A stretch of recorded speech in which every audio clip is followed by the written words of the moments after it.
Good night. Peter Pan's shadow. Mrs. Darling screamed loudly, and as if responding to a loud gong, the door opened immediately, and Nana stepped inside the nursery.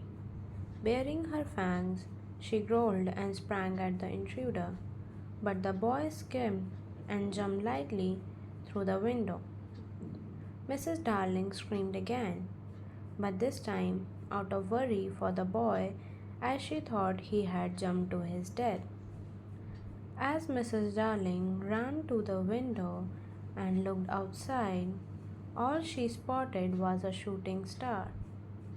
She turned around to spot Nana holding something in her mouth.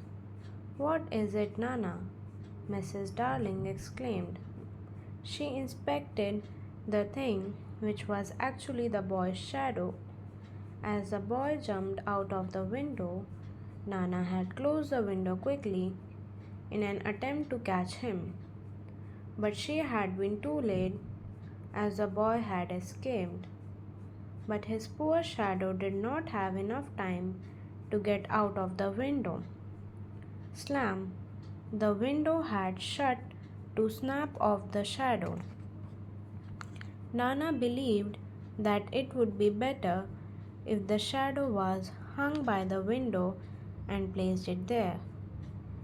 This was because the boy would surely return for his shadow and find it by the window without having to disturb the sleeping children. But Mrs. Darling did not share this view. She rolled up the shadow and placed it in a drawer very carefully. "I'll tell George about this at the very first fitting opportunity," she decided.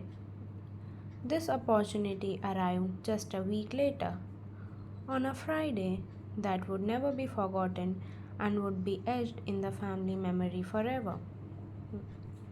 "I should have been specially careful on a Friday," Mrs. Darling would often declare later to her husband, while Nana comforted her from the other side by pawing her hand.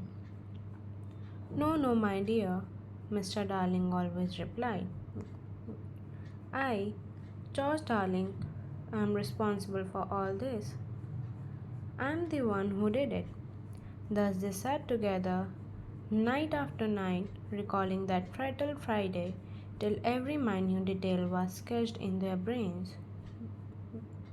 "If only I had declined that invitation to dine at 27, Mrs. Darling said with regret. "If only I had not poured my medicine into Nana's bowl," Mr. Darling lamented. "If only I had pretended to like the medicine," was what Nana's wet eyes seemed to be saying. Then one of them or all would break down totally. The three of them would sit there in that empty nursery, fondly revisiting the smallest detail of that terrible Friday evening. That evening had begun so ordinarily, just like 100 other evenings. Nana had put on the water for Michael's bath and had carried him on her back to it. Mrs. Darling had entered after that, dressed in her white evening gown. The only reason why Mrs. Darling had decided to dress early was because her daughter Wendy loved so much to see her mother dressed in her white evening gown, along with the necklace that Mr. Darling had gifted her.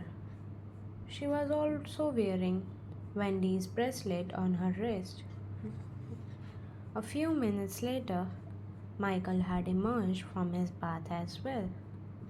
"It was just then that I had rushed in like a tornado, didn't I?"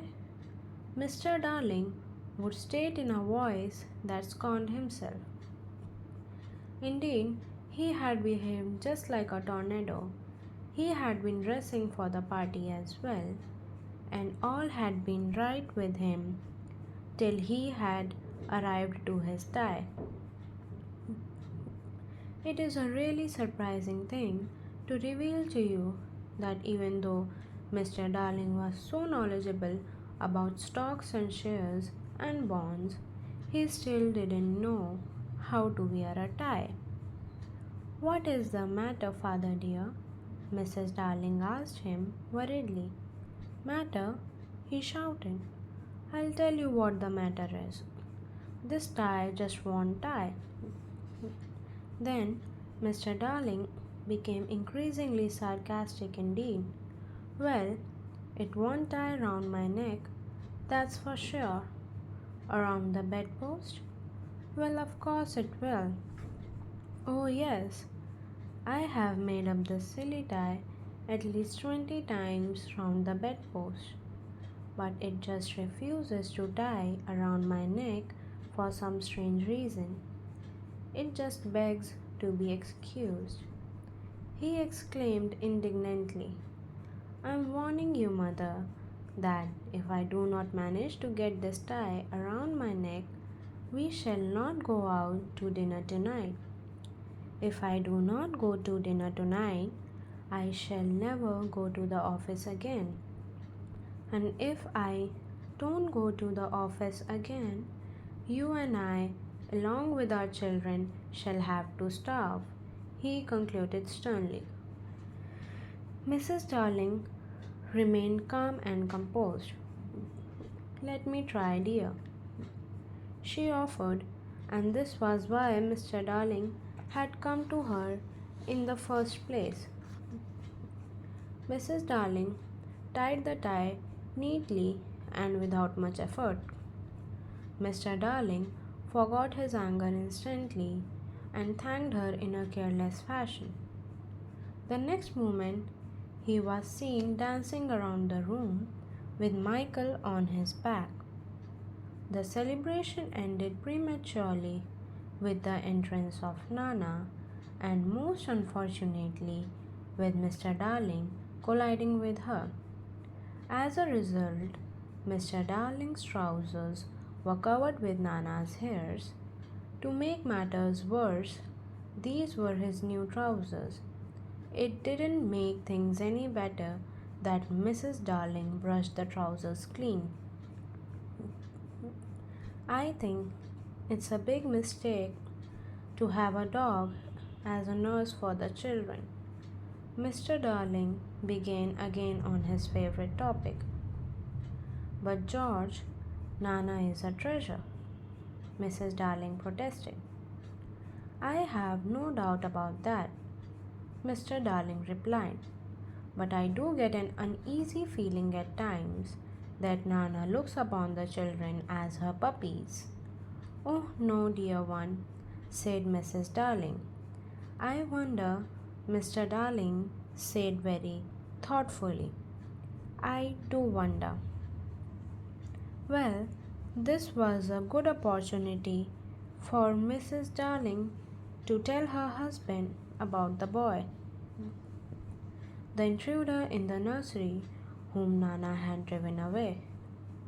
But to her surprise, she totally forgot about the boy. Just then, Nana entered again with Michael's medicine. I remember what I had said to Nana then, Mr. Darling recalled. I had said, you will never carry the bottle in your mouth again. Nana, it's all my fault. Undoubtedly, Mr. Darling was a strong man, but he had behaved in a rather foolish manner over Michael's medicine. If this man had a weakness, it was probably thinking that he had taken all his medicines fearlessly throughout his life. Hence, now when he observed Michael evading the spoon in Nana's mouth, he had addressed Michael disapprovingly by saying, Be a man, Michael. I want, Michael shouted disobediently. Let me get a chocolate for Michael, Mrs. Darling thought, and left the room. Don't pamper him, mother. Mr. Darling called after her back, guessing what his wife was up to. Now listen, Michael, he said. When I was your age, I took my medicine without the slightest murmur. Father, that medicine you take sometimes, Wendy stated in order to encourage Michael. Isn't that much nastier than Michael's medicine? Yes, it's ever so much nastier, Mr. Darling declared with false bravado. I would have taken it right now to show you an example. Michael, if only I hadn't lost the bottle. Now, Mr. Darling hadn't exactly misplaced the bottle as he claimed. He had climbed to the top of the wardrobe in the night when no one was looking and had hidden the bottle there. But he was completely unaware that the housemaid Lisa had discovered the bottle there in the morning and had placed it back on his washstand. Oh, I know where your medicine bottle is, father, Wendy exclaimed. I'll fetch it for you right away. Before Mr. Darling could stop her, Wendy had rushed off. His spirits sank immediately. Oh, John, he said with a shiver, is the most beastly stuff imaginable. You know, it's that nasty, sticky, sweet kind of medicine. It will soon be over, father, John replied cheerfully, just as Wendy rushed in, holding a glass with the medicine in it.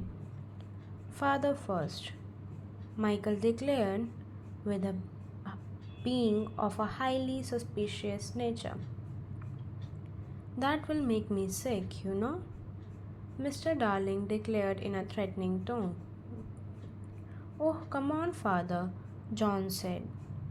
Hold your tongue, John, Mr. Darling said angrily. But I thought you took your medicine rather easily, father, a puzzled Wendy declared. That is beside the point, Mr. Darling replied. The point is that there is more of it in my glass than what is in Michael's spoon. I think that's certainly not fair. I am waiting, father, Michael stated coldly. It's all very well to say that you are waiting. Even I am waiting, Mr. Darling replied. Very well then, take it, Michael said. Well then, you take it, Mr. Darling retorted. Then Wendy was struck by a brilliant idea. I know, she exclaimed. Why don't both of you take it at the same time? Certainly, Mr. Darling said.